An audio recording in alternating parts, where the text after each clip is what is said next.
Ça fait... En fait, c'est quand même vide comme endroit, hein. C'est pas... y a pas vraiment de truc. Ça devrait aider ça.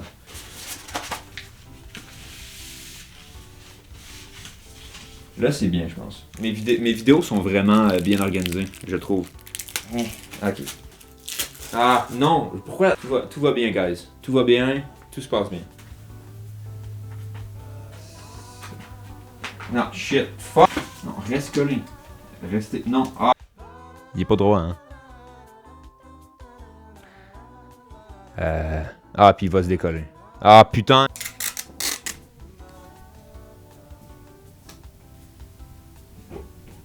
Bonjour, bonsoir, bonne année à tout le monde. J'espère que vous passez un bon début d'année 2026. Moi, ça va bien. Ça va très bien. J'ai un nouveau poster. Ça m'a pris vraiment 10 secondes à mettre. C'était vraiment... C'était vraiment pas long. Avant toute chose, je voulais vous remercier pour les retours sur la vidéo de Sonic. Je m'attendais vraiment pas à recevoir autant de commentaires positifs, mais aussi autant de vues. La vidéo a presque genre 900 vues. Puis je sais que c'est pas beaucoup dans l'univers de YouTube, là, mais genre honnêtement 900 vues pour moi, pour quelqu'un qui a jamais fait des grosses vidéos comme ça, c'est vraiment quelque chose de gros. Donc je voulais vous remercier, à vous remercier, un gros merci à vous de remercier par vous.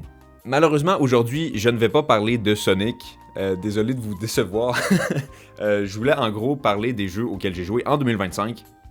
Faire une espèce de vidéo rétrospective sur tous les jeux auxquels j'ai joué en 2025. Je pensais que ça pourrait être intéressant de vous en parler. Puis aussi, je voulais quand même faire une vidéo pour tous les gens qui se sont abonnés à ma chaîne grâce à la vidéo de Sonic. Ben là, ça fait comme 6 mois que je suis un fantôme sur YouTube. Donc je voulais peut-être juste faire une vidéo juste pour... c'est ça. Donner de l'espoir aux gens. Je fais des vidéos des fois. C'est juste que bon, je suis un petit peu occupé. Puis là, vous m'excuserez, cette vidéo-là est un petit peu plus à l'arrache.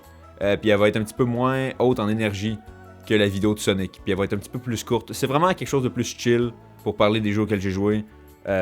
Puis juste pour échanger avec vous aussi les jeux...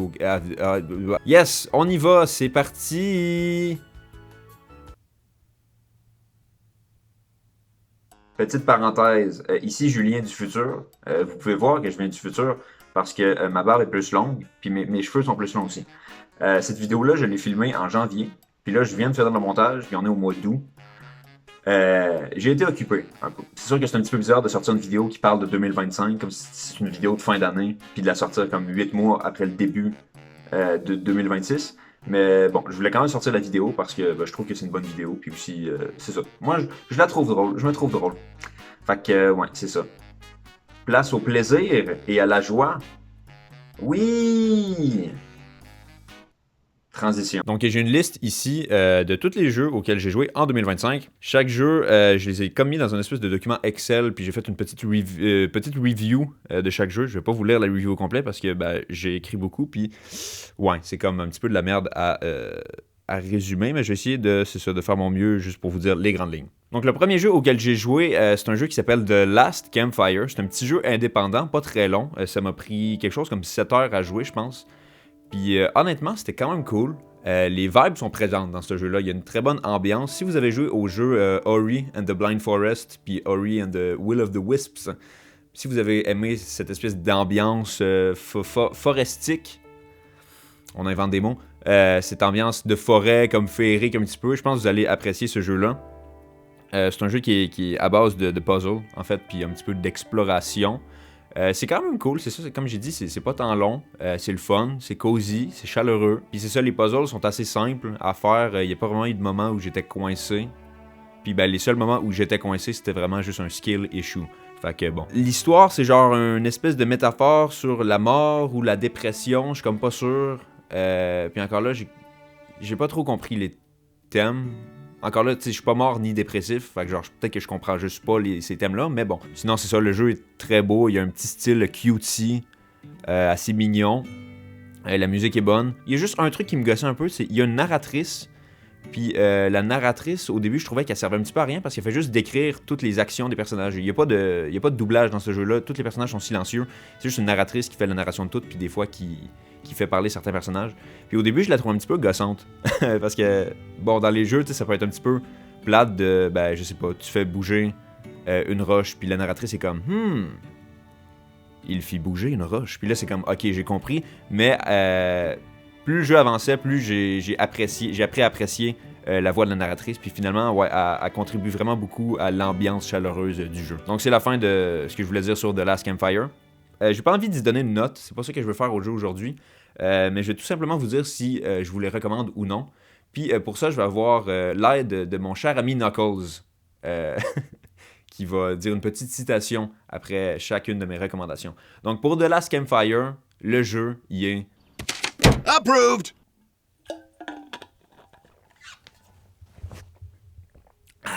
J'adore l'eau. Dans 20-30 ans, il n'y en aura plus. Le prochain jeu dont je voulais parler, c'est Pokémon Y. Ça, c'est un jeu que j'ai commencé en 2024, mais que j'ai fini en 2025. Donc ça m'a comme pris longtemps à le faire. Puis il y a une raison à ça, c'est que le jeu, il est pas super cool, le fun.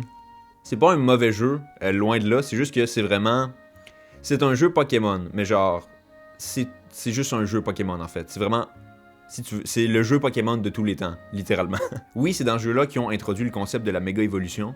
Sauf que, selon moi, si tu veux jouer à un jeu avec la méga évolution, puis que ce soit un bon jeu, ben, joue juste à Alpha Saphir puis Omega Ruby, genre, ces jeux-là sont tellement juste meilleurs. Parce que Pokémon Y, le jeu est juste un petit peu ennuyant, il n'y a pas grand-chose qui se passe dans le jeu.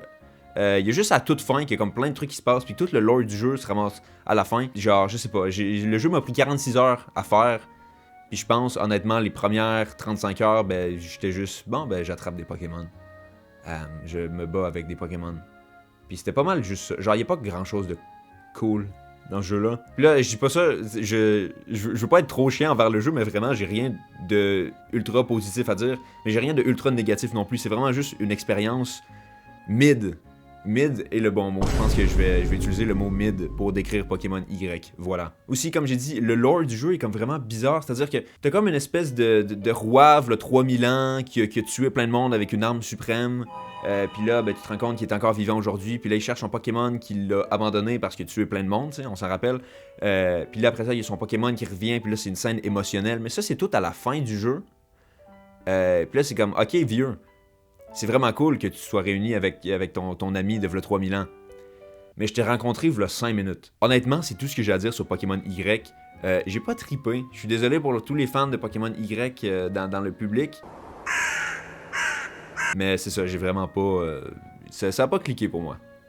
Donc, malheureusement, ce jeu-là, pour moi, en termes de recommandations, on est plus sur du... I don't know. Prochain jeu sur la liste, on a la trilogie des Ace Attorney. C'est quand même drôle parce que bon, cette trilogie-là m'a pris 5 ans à finir. Je l'ai commencé en 2020 puis je l'ai fini en 2025. C'est une compilation de 3 jeux en fait. Donc c'est ça, j'avais comme fini le premier jeu très vite. Puis après ça, on avait le deuxième que j'ai fini très vite. Puis le troisième, ben, je l'ai commencé. Puis je me faisais chier solide. Fait que j'ai arrêté complètement. Donc c'est ça en fait, ma review ici va parler plus du troisième jeu de la série qui s'appelle Trials and Tribulations. Ce jeu-là, c'est cool. Ben, les jeux Ace Attorney sont juste vraiment très bien faits, je trouve. C'est vraiment... Si vous voulez jouer un visual novel qui est solide, selon moi, Ace Attorney, c'est allez-y. Allez-y, les bras ouverts. C'est ça. Le premier jeu, pour moi, je pense que ça reste le meilleur. Le deuxième est... Bon. Puis le troisième... Honnêtement, le troisième jeu, il est quand même bon. En gros, c'est ça. Le troisième jeu, ben, comment c'est organisé les jeux Ace Attorney, c'est que t'as comme plusieurs procès. Plusieurs épisodes dans le même jeu. Donc dans le troisième, je pense qu'il y en a peut-être quelque chose comme 4-5. Puis honnêtement, les premiers épisodes sont vraiment pas tant accrocheurs que ça. Il y en a quelques-uns qui set up comme des flashbacks, comme tu sais qu'il y a un truc à la fin qui s'en vient, mais il y en a qui sont juste ennuyants. Puis il y a certains personnages aussi dans le troisième jeu que, oh mon dieu, j'ai vraiment juste envie, j'ai vraiment juste envie de les taper. Tellement il gosse. Mais honnêtement, le troisième jeu, le dernier épisode du troisième jeu est fucking incroyable. Genre, et a pas de bon... Genre, c'est tellement cool, là, le dernier épisode du troisième jeu, ça a pas de bon sens. J'adore le personnage de Godot. Il est vraiment... C'est un très bon personnage. Je l'aime vraiment beaucoup. Son thème est aussi très... très jazzy. C'est comme une espèce de petit...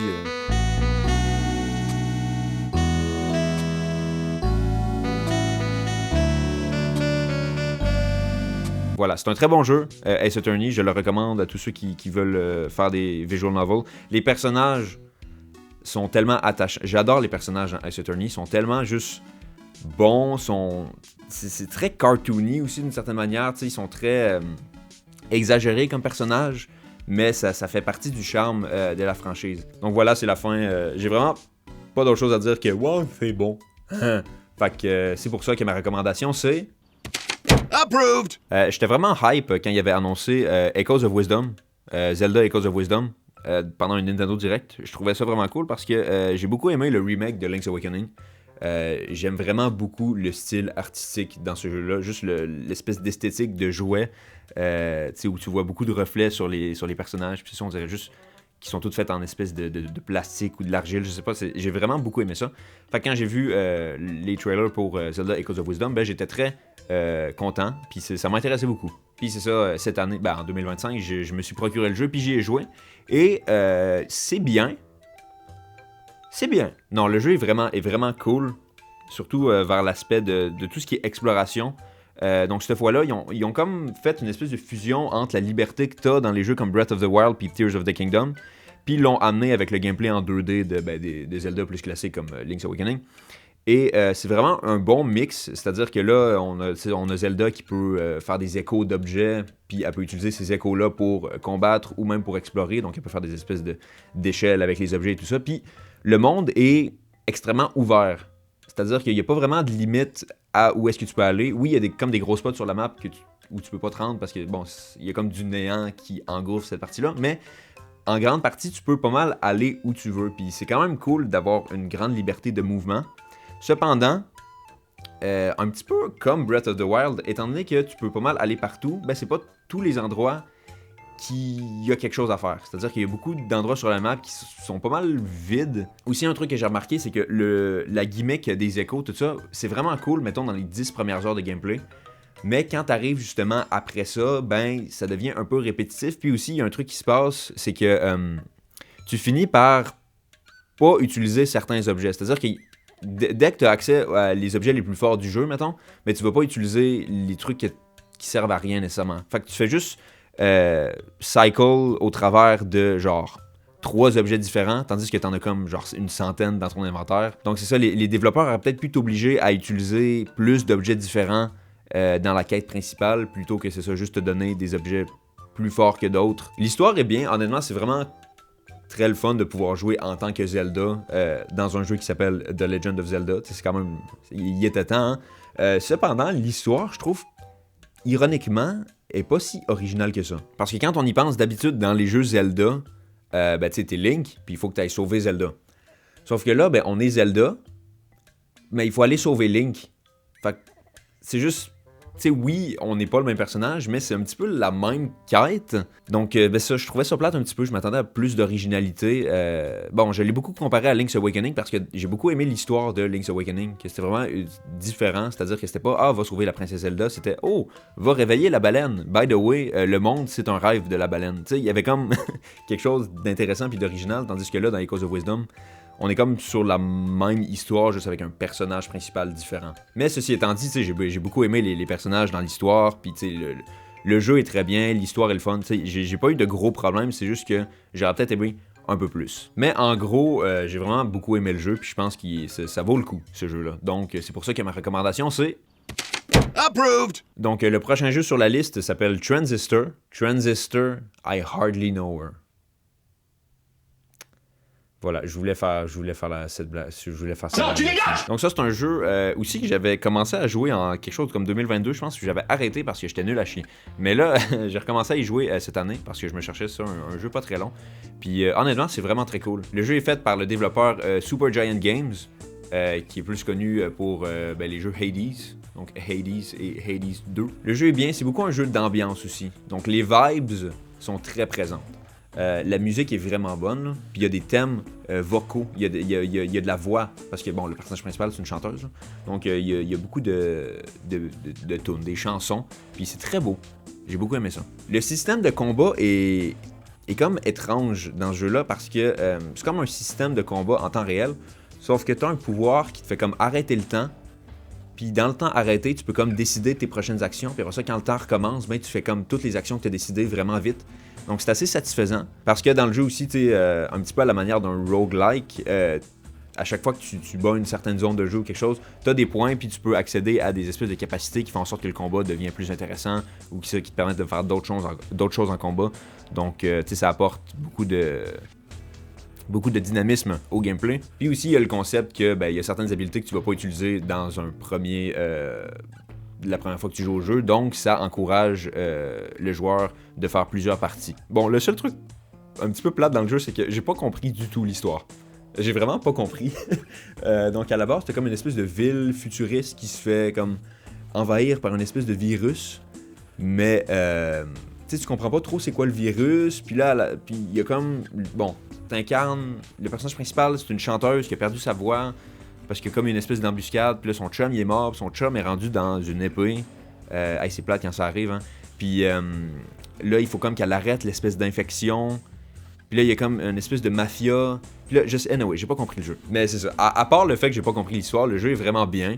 Le jeu est court aussi, il est pas super long, là. Tu peux finir le jeu. Moi, je l'ai fini en 10 heures. Mais je pense que la plupart des gens peuvent le finir en 7-8 heures. Donc, voilà. Ah, aussi, un truc que je voulais mentionner. Dans les jeux Supergiant, là, dans les jeux de cette compagnie-là, j'aime vraiment beaucoup le doublage des personnages. Ben, le doublage, pas vraiment du doublage, parce que c'est les voix originales, là, mais j'aime beaucoup le jeu vocal. Je sais pas comment dire ça. C'est les personnages, comme quand ils parlent, c'est comme s'ils chuchotent. Tu sais, ils parlent, mais vraiment comme... genre vraiment pas fort. Ever stubborn, aren't you?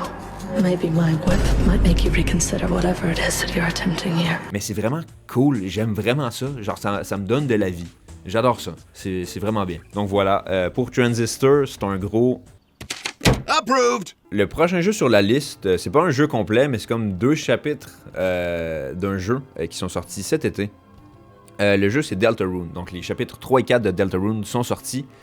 Et honnêtement, là, j'ai pas grand chose à dire autre que... Driving in my car right after a beer. Hey, that bump just like a deer. Blague à part, Deltarune, c'est vraiment un très bon jeu. C'est fait par Toby Fox. Là. Pour ceux qui connaissent pas Deltarune, c'est fait par Toby Fox, le créateur d'Undertale. Puis c'est comme une espèce de... Ben, c'est pas une suite, là, mais c'est comme une suite... Pas suite d'Undertale, en gros. Là. Et c'est ça, c'est très bon. Je recommande fortement à tous ceux qui ont aimé Undertale de jouer à Deltarune. Même à ceux qui n'ont pas joué à Undertale, jouer à Deltarune. C'est tellement fucking bon. C'est ça, le chapitre 1 puis 2, c'était comme un petit peu plus léger. Chapitre 3 aussi, mais là, t'as la fin du chapitre 3 puis le chapitre 4 qui sont tellement profonds, qui te prennent par le collet puis qui te disent Deltarune, c'est bon. Je recommande à tout le monde. Puis j'ai pas grand chose à dire. Voilà. Parce que je veux pas spoiler. Puis aussi parce que c'est ça. Donc Deltarune, c'est un gros, encore une fois. Approved! Alors, prochain jeu sur la liste, ben c'est pas un jeu, c'est des DLC. Donc, cet été, je sais pas pourquoi, mais j'ai décidé de me procurer les DLC de Pokémon Sword et de Pokémon Scarlet. Pour le DLC de Pokémon Sword, le DLC comprend comme 2 extensions. Fait que t'as comme l'espèce de truc dans la toundra. Puis t'as le truc de karaté, là, dans un dojo, là. Bon, anyway. C'est pas des super de bons DLC, selon moi. C'est pas super cool. Ça ne vaut définitivement pas le prix. Vraiment pas. Le truc dans la neige, c'est vraiment juste hey, tu peux attraper des Pokémon légendaires. Puis le truc de Kung Fu, c'est genre hey, tu peux faire du Kung Fu. J'ai pas trippé sur les DLC de Pokémon Sword. J'ai quand même écrit dans les petits commentaires ici sur mon document, j'ai écrit moyennement worth it. Entre parenthèses, Clara Step on Me.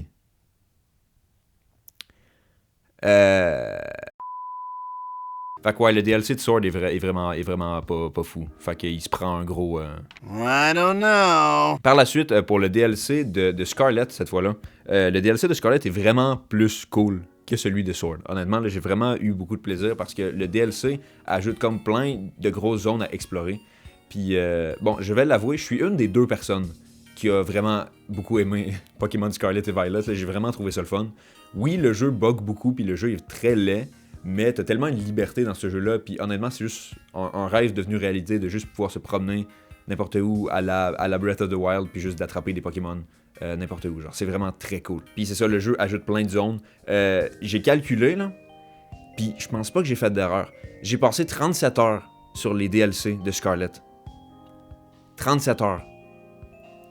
Honnêtement, je sais pas comment j'ai fait, là, mais ouais, c'est ça. Fait que le jeu a beaucoup de contenu. Hein. Fait que ouais, honnêtement, les DLC de Scarlet sont, selon moi, valent la peine. Par contre, là, c'est sûr, tu regardes le prix, puis en fait, non. Ils valent moyen la peine. Juste parce que le prix baisse beaucoup la note, je trouve. Donc, ouais, Scarlet va se prendre plus un... I don't know. Par la suite, le jeu que j'ai joué après, c'est Metroid... Metroid Prout. Bientôt dans un cinéma près de chez vous. Même si techniquement c'est un jeu vidéo. Ah. Donc le prochain jeu sur ma liste, c'est Metroid Dread. Metroid Dread qui ça fait un bout qui est sorti. Il est sorti en quoi? En 2021? 2022? Je sais pas, ça fait vraiment longtemps qu'il est sorti, mais j'y avais pas joué encore. Puis c'est ça, c'est un de mes amis qui m'a prêté le jeu. Et j'ai beaucoup aimé ça. Je suis quand même un grand fan de Metroidvania, donc ça, c'en est un. Hein? Ben oui, un Metroidvania. Bon. Puis honnêtement, c'est ça, c'est un Metroidvania dans les règles de l'art. C'est vraiment un jeu, c'est vraiment un bon jeu. C'est vraiment un 8 sur 10, mais de la meilleure des façons, là, honnêtement. Là, le gameplay est juste très tight. J'aime beaucoup le sound design dans ce jeu-là. Les sons sont vraiment intéressants. Je sais pas comment... Genre, les sons sont gluants. C'est la seule manière dont je peux les décrire, avec laquelle je peux les décrire, genre, mais les sons sont gluants. Genre, je peux pas le dire d'une autre façon, mais c'est gluant, mais c'est le fun. Les ennemis, là, les méchants, là, sont malicieux.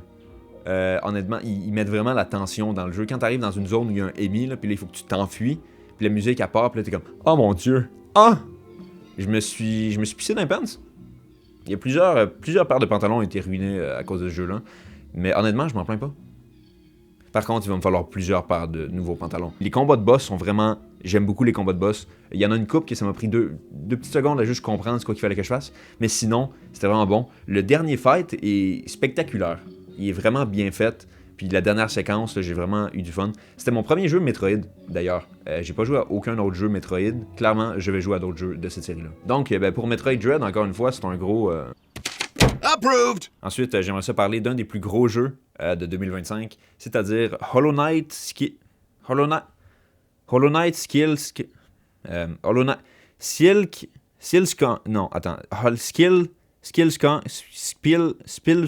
Donkey Kong. Non, attends, c'est pas ça. Ok.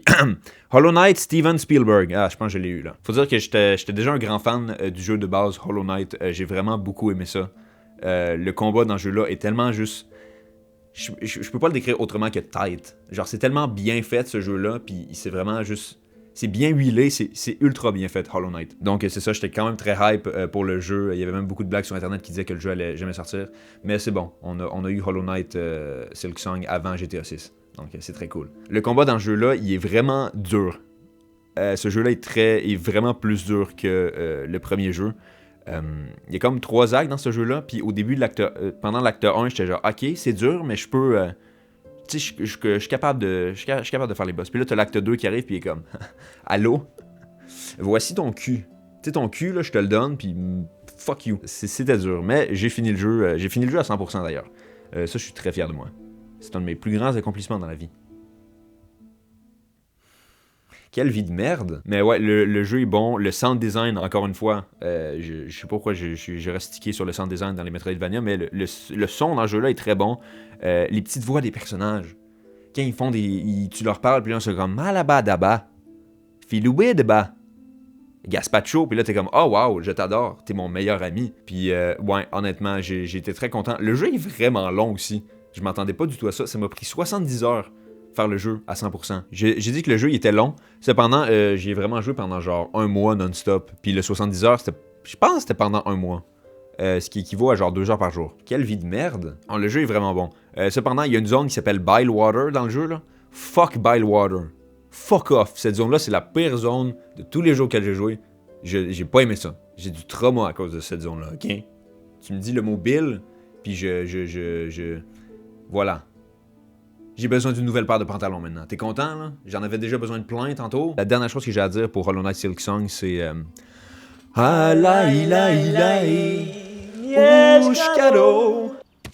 Approved! Donc, l'avant-dernier jeu sur la liste, ça finit bientôt. Le supplice est bientôt terminé. L'avant-dernier jeu sur la liste, c'est Undertale Yellow, qui est pas un jeu officiel, qui est un jeu fait par des fans qui se déroule dans l'univers d'Undertale, puis qui est supposé être une espèce de prequel au jeu Undertale. Et honnêtement, en temps normal, je joue pas vraiment à des jeux comme ça. Je pense que, je sais pas, j'ai comme tendance à voir ces jeux-là comme étant comme inférieurs à des vrais jeux. Je sais pas, c'est peut-être un petit peu élitiste de ma part. Oh mon Dieu! Quel jeu incroyable! C'est vraiment un très bon jeu. Honnêtement, si tu m'avais dit que c'était Undertale 2, ben je t'aurais pas cru parce que c'est pas fait par la même personne, mais j'aurais dit, je vois où tu... Je comprends, je te comprends. Donc c'est ça, le jeu est fait par des fans. De ce que j'ai compris, ça a pris 7 ans à faire le jeu, puis honnêtement, ça se voit parce que le jeu est vraiment juste bien fait. Il est vraiment... C'est ça, c'est vraiment juste... Encore une fois, j'utilise beaucoup le mot tight. Je devrais peut-être utiliser d'autres mots, mais je vais l'utiliser encore. Le jeu, il est tight. Puis c'est ça, donc tu vois une espèce d'histoire qui se passe, c'est ça, avant les événements d'Undertale. Et les mécaniques d'Undertale reviennent, il y a certains personnages qui reviennent aussi, mais l'histoire, en gros, est quand même assez différente. Donc tu suis comme un autre personnage que dans Undertale. Et honnêtement, c'est ça, c'est vraiment le fun. D'une certaine manière, c'est comme si c'était un Undertale, mais mieux. Parce que t'as beaucoup de trucs améliorés d'Undertale. C'est-à-dire que ben, déjà, juste dans le jeu, tu peux courir. Genre juste ça. Puis ouais, j'ai vraiment aimé l'histoire. J'ai juste fait une route, parce que bon, comme dans Undertale, t'as comme une route pacifiste, une route méchante, puis une route neutre. J'ai juste fait la route pacifiste. Puis la route pacifiste, ils ont comme réussi à rendre ça presque canon à l'histoire de base. Puis ça, j'ai vraiment trouvé ça cool. Puis honnêtement, genre la fin de la route pacifiste d'Undertale Yellow, ça m'a laissé sur le cul. J'étais vraiment comme wow. En fait, je vais faire la pause là. Mais même si c'est ça, c'est comme beaucoup basé dans le monde d'Undertale, il y a beaucoup d'éléments qui font en sorte que tu reconnais que c'est un jeu qui n'est pas fait par Toby Fox. Parce que Toby Fox a une espèce de... Comment dire? Il y a une espèce de signature dans ses jeux, dans Undertale et Deltarune, qu'on ne retrouve pas, je trouve, dans Undertale Yellow. Mais c'est pas nécessairement une mauvaise chose. C'est-à-dire que là, on voit vraiment comme... Je sais pas, c'est comme si c'était une vision d'Undertale, mais selon un créateur autre que le créateur original. Puis honnêtement, c'est rafraîchissant d'une certaine manière. Donc Undertale Yellow, encore une fois, se prend un gros... Approved! Donc le dernier jeu sur la liste, enfin, c'est quasiment fini, c'est Pokémon Legends ZA. Et c'est le fun. J'ai beaucoup de plaisir, mais il y a des nuances. Pokémon Legends, c'est, je trouve, un très bon jeu. Je sais que, écoute, c'est pas surprenant considérant ce que je pensais de Pokémon Scarlet, mais honnêtement, j'ai vraiment beaucoup de plaisir. Oui, le jeu est très laid. Oui, le jeu coûte vraiment cher. Mais j'ai beaucoup de plaisir. Le système de combat, honnêtement, est vraiment... C'est très rafraîchissant de voir un système de combat comme ça en temps réel dans un jeu Pokémon. Plein d'éléments qui sont le fun dans le jeu, comme les espèces de zones sauvages, tu peux attraper des Pokémon. Tu peux même attraper des Pokémon juste dans la ville en général. C'est vraiment très cool. Donc ça, le jeu apporte beaucoup de fraîcheur. Comme Pokémon Legends Arceus, mais j'ai pas joué encore à lui. Je vais peut-être y jouer maintenant que ça j'ai découvert ce jeu-là. Bon, c'est sûr qu'il y a des petits trucs dans le jeu qui font en sorte que c'est pas un 10 sur 10. C'est-à-dire que, bon, comme j'ai dit, le jeu est très laid. Des bâtiments, en général, c'est en 3D. Ben, les textures, en tout cas, en général, quand tu vois un balcon, ben, c'est un balcon. Sauf que, ben, dans le monde de Legends EA, les balcons sont plats. Ben, étant donné que la ville d'Illumis est basée sur Paris, ben, moi, j'assume que les Français, ben, vous n'avez pas de balcon. Vos balcons sont plats. Donc, c'est ça, j'ai eu beaucoup de plaisir à faire ce jeu-là. Honnêtement, j'ai vraiment trouvé ça cool. Puis, ben, encore une fois, les designs des personnages... Stop it. Get some help. Approved! Donc voilà, c'était tous les jeux auxquels j'ai joué en 2025. C'était pas une trop grosse liste, mais bon, ça fait une vidéo un petit peu plus courte que la dernière. Hein? Aussi, il y a un jeu que j'ai pas mentionné sur la liste, parce que, bon, je considère pas que je l'ai terminé. C'est Mario Kart World, parce que j'ai acheté une Switch 2 juste après l'été. En fait, je vous le dis pas, mais depuis le début, je vous montre pas mes jambes, parce que j'ai dû les vendre pour acheter la Switch 2. Fait que, ouais. Ah, j'aurais pas besoin de m'acheter des nouvelles paires de pantalons. Ah, c'est le fun, ça. Ah, c'est le fun. Dites-moi les jeux auxquels vous avez joué en 2025. Est-ce que vous avez joué au même jeu que moi? Est-ce que vous avez... En fait, vous avez tous joué à Expédition 33. Je suis la seule personne qui a pas joué à fucking Expédition 33. Pour la nouvelle année, j'ai décidé de prendre une espèce de résolution. Puis vous pouvez la prendre aussi. C'est-à-dire que j'aimerais ça juste jouer à des vieux jeux. Ou des jeux que j'ai déjà. Parce que, ben, on va pas se mentir, les jeux vont juste continuer à être de plus en plus chers. Puis j'ai déjà perdu 2 jambes. Puis j'ai pas envie d'en perdre d'autres. Ben, j'en avais juste 2, là, mais genre, par exemple, tu veux jouer à Expédition 33, mais t'as pas une PS5. Joue à Final Fantasy X. C'est pratiquement la même chose. Ou encore, tu veux jouer à Dispatch, qui est, de ce que j'ai vu, juste un dating sim avec des super-héros. Tu veux jouer à ça? Ben, joue à l'espèce de dating sim où tu peux dater des pigeons. que t'as sur Steam puis que t'as jamais ouvert. Aussi, pourquoi t'as ça? Aussi, pourquoi j'ai ça? Je sais pas, ok? Tu veux jouer à Mario Kart World, mais t'as pas envie de vendre ton nom pour t'acheter une Switch 2. Joue à Garfield Kart Racing, ou peu importe, je sais pas comment il s'appelle le jeu, mais joue au jeu de voiture avec Garfield. C'est pratiquement la même chose. Bon, blague à part, vous comprenez ce que je veux dire, là?